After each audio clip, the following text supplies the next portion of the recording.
BJP general secretary Ashok Kaul ने श्रीनगर में आज एक नुमाइश का इफ्तिताह किया। सेवा पखवाड़ा के उन्वान से हनुमान मंदिर के करीब हरि सिंह हाई स्ट्रीट में ये प्रदर्शनी लगाई गई है। अशोक कौल ने इस मौके पर कहा कि लोगों को वजीर आजम मोदी की शख्सियत के पहलुओं को जानना चाहिए और मफाद आमा की उनकी हुकूमत की पॉलिसियों के बारे में भी जानना चाहिए।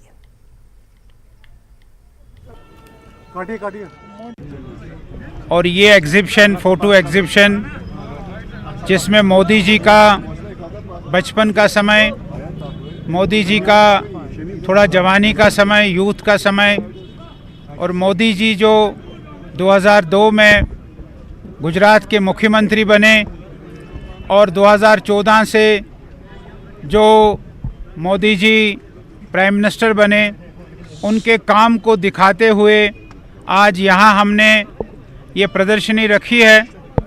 हमारे डिस्ट्रिक्ट के प्रेसिडेंट श्रीमान अशोक भट्ट साहब और हमारे यहाँ के जांबाज, हमारे नेता